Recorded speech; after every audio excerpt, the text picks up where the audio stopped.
We're taking you across to the Lok Sabha once again, discussions on the finance bill, but right now the Chief Minister of Uttar Pradesh is speaking because he's a member of the House.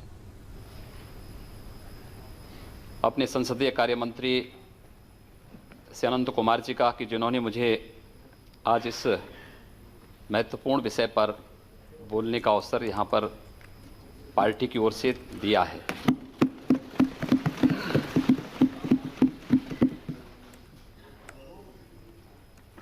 महोदया, जिन परिस्थितियों में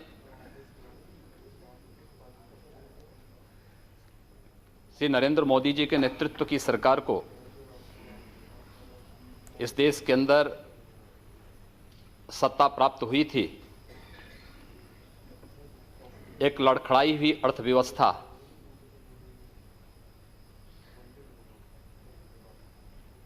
विकास दर में निरंतर हो रही गिरावट, देश में अविश्वास का माहौल और जिस दृढ़ता के साथ पिछले 3 वर्षों के अंदर देश की विकास दर को आगे बढ़ा करके इस देश में एक कल्याणकारी सरकार की स्थापना करके सुशासन स्थापित करने में केंद्र की मोदी सरकार सफल हुई है।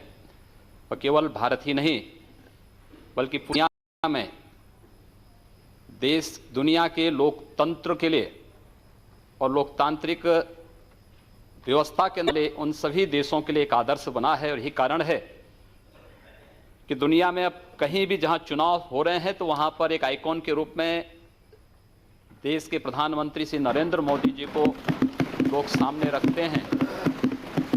विकास का ढांचा कैसे होना चाहिए लोग भारत से देखना और समझना चाहते हैं। एक अत्यंत विपरीत परिस्थितियां थीं 2014 में इस सरकार के सामने, जब राजकीय घाटा जो सकल घरेलू उत्पाद का था वह 8.9% और राजस्व घाटा जो सकल घरेलू उत्पाद का 2.8% पर पहुंच चुका था। मुद्रास्फीति की दर 11.2% और सकल घरेलू उत्पाद का जो चालू खाता था वो 4.6% तक पहुंच चुका था। उन स्थितियों में सत्ता संभाली थी देश के यशस्वी प्रधानमंत्री के रूप में श्री नरेंद्र मोदी जी ने। और पिछले 3 वर्ष के दौरान इस सरकार ने देश के विकास दर को 8 से 8.5% तक ले जाने में सफलता प्राप्त की है।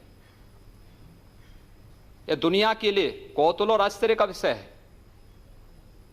विमुद्रीकरण की घटना पर दुनिया ये देखना चाहती थी कि आखिर इसके परिणाम क्या होंगे। उसके बावजूद देश की विकास दर 7.9% से ऊपर जा रही है। यह भारत जैसे उभरती हुई अर्थव्यवस्था दुनिया में आश्चर्य और कौतूहल का विषय है। और इस दृष्टि से मैं अभिनंदन करता हूं माननीय वित्त मंत्री जी का कि जिन्होंने सफलतापूर्वक देश की अर्थव्यवस्था में एक नई जान फूंकी है। और यही नहीं, इस दौरान जितने भी कल्याणकारी योजनाएं घोषित हुई, मैं खास तौर पर कहना चाहता हूं उन मुद्दों पर जो लोग इससे पहले कहते थे। 2014 के पूर्व तमाम प्रकार की भ्रांतियां पैदा की जाती थी, तमाम प्रकार के भ्रम पैदा किए जाते थे, लेकिन चुनाव के दौरान भी और उसके बाद भी माननीय प्रधानमंत्री जी ने पूरी दृढ़ता के साथ जिन बातों को कहा कि हमारी सरकार इस देश के किसानों के लिए, इस देश के गरीबों के लिए समर्पित होगी, उसमें कोई जाति, कोई मत, कोई पंथ या कोई मजहब नहीं, बल्कि इस देश के उस आम नागरिक के लिए समर्पित होकर के कार्य करेगी जो वास्तव में इस देश में विकास का सही मायने में हकदार है।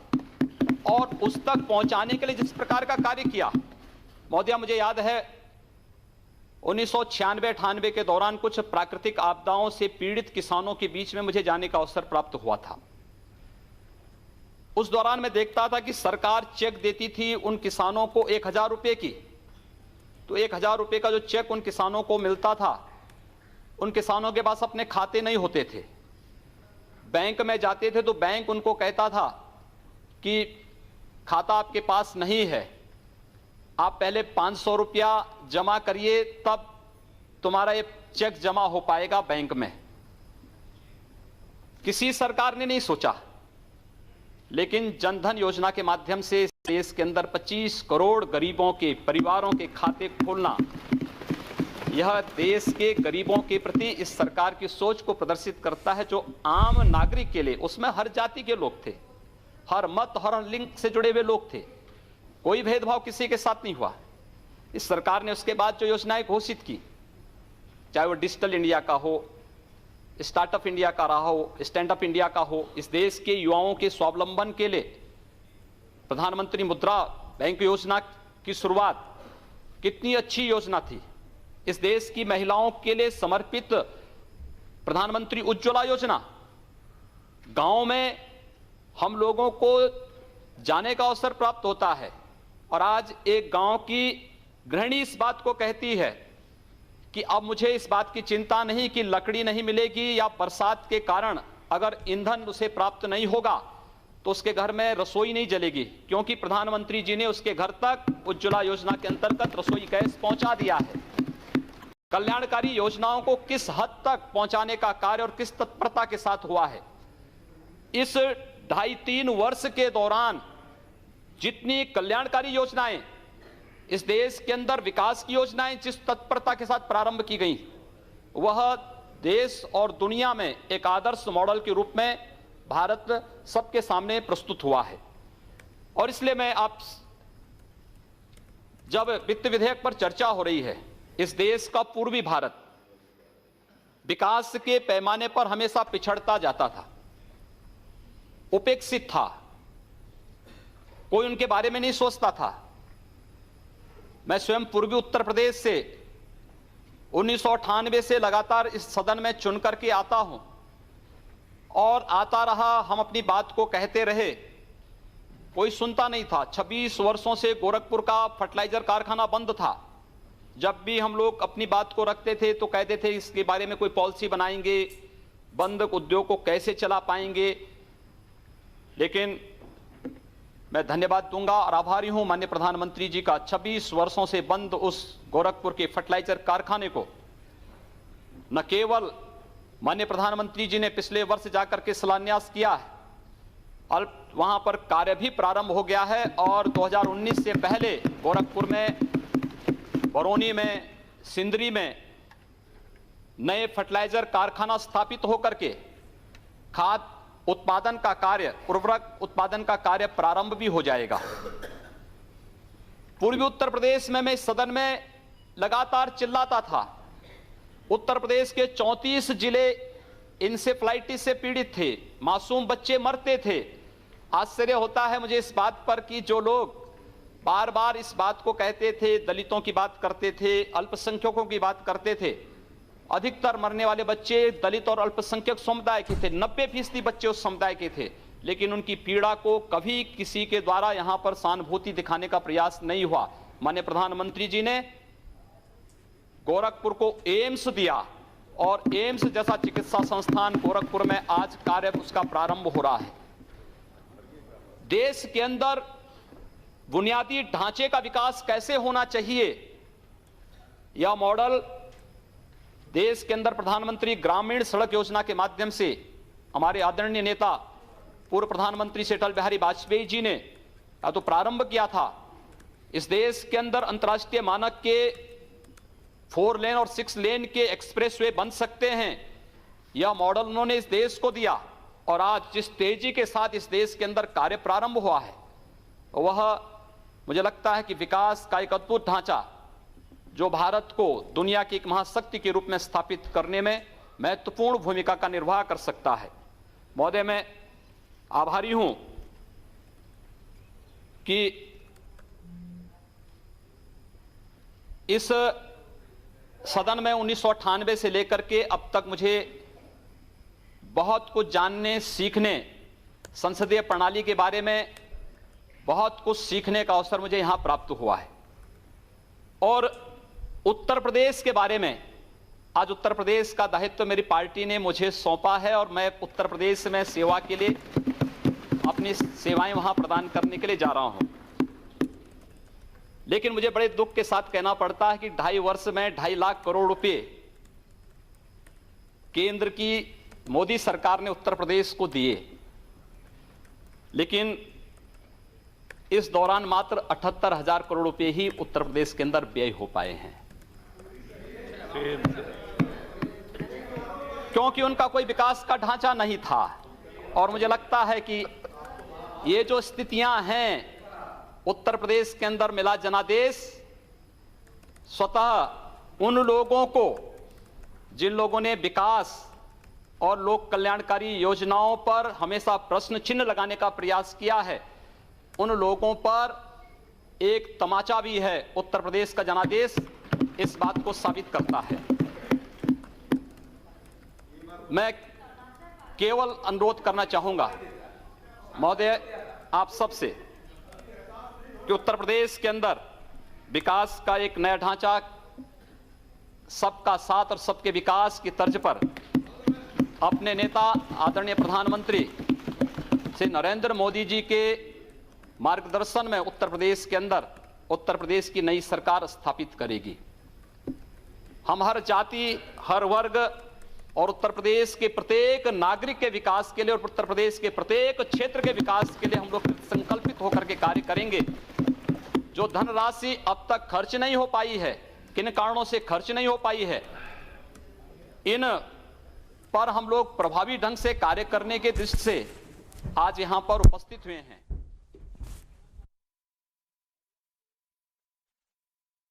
पहली बार इस सदन में चुन करके आया था, उस समय जब मेरी उम्र उस समय मात्र 26 वर्ष की थी, मैं बहुत पतला था। जब मैं यहां आता था तो अभी भी कोई बहुत मोटे नहीं है। अभी ठीक वैसा वजन बढ़ा। महोदय उस समय गोरखपुर की स्थिति ऐसी थी कि जब मुझे यहां पर उस समय के उर्वरक और रसायन मंत्री श्री सुरजीत सिंह बरनाला जी ने जब मुझे देखा तो मैं गोरखपुर खाद कारखाने के बारे में उनसे चर्चा करने के लिए गया तो मुझे आधा घंटा घूरते रहे, देखते रहे। उन्होंने कहा आप गोरखपुर से चुन के आए हैं? मैंने कहा जी हाँ। कहा गोरखपुर से? मैंने कहा हाँ। तीसरी बार उन्होंने फिर पूछा, कहा गोरखपुर से ही? मैंने कहा हाँ, गोरखपुर उत्तर प्रदेश से। तो मैंने कहा आप सरदार जी ऐसा क्यों पूछ रहे हैं? उन्होंने कहा इसलिए क्योंकि मैं एक बार गोरखपुर गया था एक चुनावी सभा को करने के लिए, लेकिन दोनों ओर से बम चलने लगे, मैं भाग गया, तब से मैं गोरखपुर दोबारा नहीं गया। ये छवि थी गोरखपुर की। मुझे बहुत धक्का लगा इस बात को सुन करके कि हमारे शहर के बारे में, हमारे जिले के बारे में लोग इस प्रकार की बातें करते हैं। मैं गोरखपुर गया, मैंने गोरखपुर के सभी व्यापारिक संगठनों को, सांस्कृतिक और सामाजिक संगठनों को बिठाया। मैंने कहा भी बाहर हमारे बारे में इस प्रकार का संदेश है, हमें सामूहिक रूप से इस लड़ाई को लड़नी है।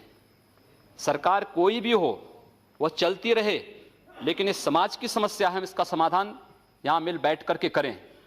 और महोदया मैं विश्वास के साथ कह सकता हूं कि पिछले 15 वर्षों में उत्तर प्रदेश के बारे में आज जो बातें, जो गोरखपुर के बारे में 1998 में मुझे सुनने को मिलती थी, आज उत्तर प्रदेश के बारे में पूरे देश के अंदर उस प्रकार की चर्चाएं होती थीं।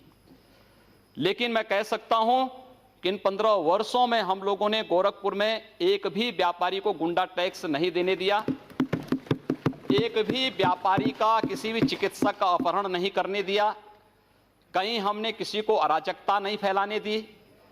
5 वर्ष में उत्तर प्रदेश के अंदर 403 दंगे हुए, हमारे पूर्वी उत्तर प्रदेश में एक भी दंगा नहीं हुआ है। और हम फिर कह सकते हैं कि अब उत्तर प्रदेश में भी इस प्रकार की स्थिति हम लोग स्थापित करने में सफल होंगे, कोई संदेह इसमें किसी को नहीं होना चाहिए। और मैं इस बात को और भी पुरजोर तरीके से इसलिए कहना चाहूंगा, लोग मेरी उम्र के बारे में कह सकते हैं, मैं आदरणीय राहुल जी से 1 वर्ष छोटा हूं। खड़के जी, राहुल जी यहां पर सदन में नहीं हैं, मैं उनसे 1 वर्ष छोटा हूं उम्र में। और मुलायम सिंह जी की पार्टी के कोई यहां नहीं हैं, अखिलेश यादव से 1 वर्ष बड़ा हूं।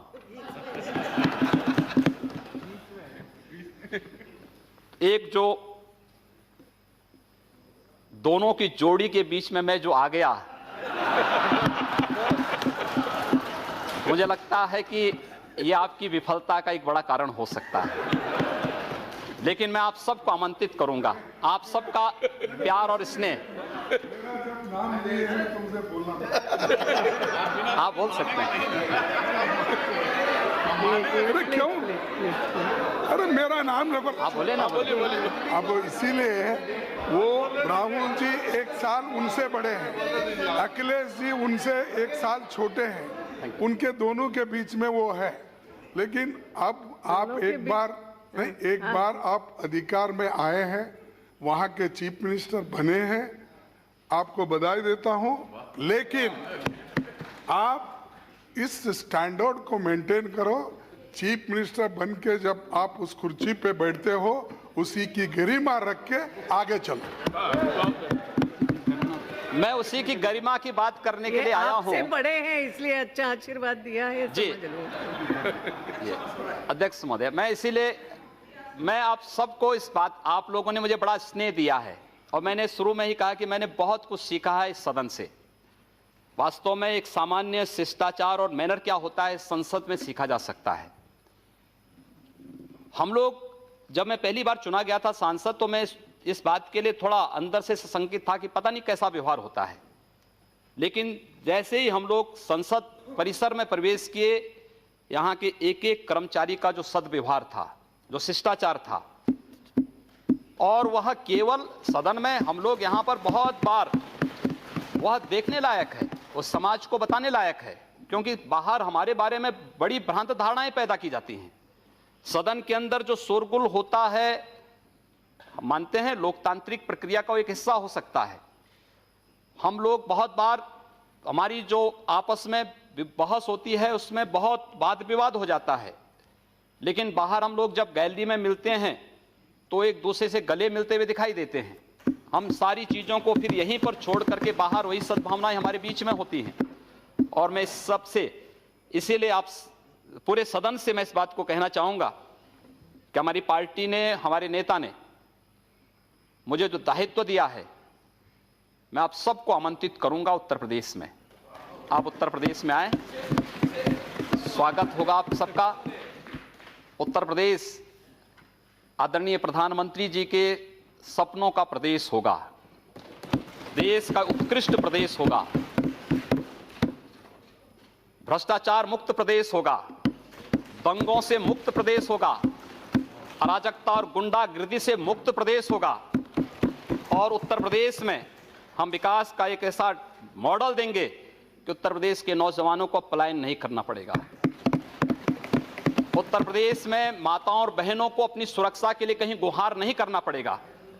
और यह कार्य वहां पर प्रारंभ आप देखिए अवश्य। और मैं आपको खासतौर पर, खड़गे जी, आप तो यहाँ पर नेता के रूप में हैं और हम आपको सादर आमंत्रित करेंगे। मैं पूरे सदन को आमंत्रित करूंगा कि वह उत्तर प्रदेश में आए, और उत्तर प्रदेश में आप देखते रहिए बहुत कुछ बंदी होने जा रही है वहां।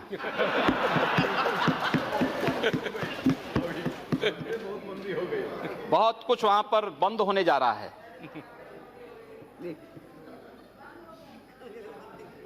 अध्यक्ष जी, आपने भी हम लोगों को बड़ा स्नेह दिया है इस सदन में, और आपने जिस कुशलता से इस सदन को संचालित करने और इस सदन में आने वाले नए सदस्यों को अवसर देकर के आगे बढ़ने का जो अवसर दिया, एक मंच के रूप में देश की सर्वोच्च सदन में जो अवसर दिया है, मैं बार बार आभारी हूं। और पूरे सदन को मैं उत्तर प्रदेश में आमंत्रित करूंगा कि आप उत्तर प्रदेश में आएं। उत्तर प्रदेश आपका स्वागत करेगा और देश के माननीय प्रधानमंत्री जी के उत्तर प्रदेश के बारे में, उत्तर प्रदेश के विकास के बारे में, उत्तर प्रदेश में सुशासन स्थापित करने के बारे में जो सपने हैं, उन सपनों को साकार करता हुआ प्रदेश आपको उत्तर प्रदेश दिखाई देगा। यही कहते हुए मैं एक बार पुनः आप सबका आभारी व्यक्त करते हुए पानी को यहीं पर विराम देता हूं। धन्यवाद।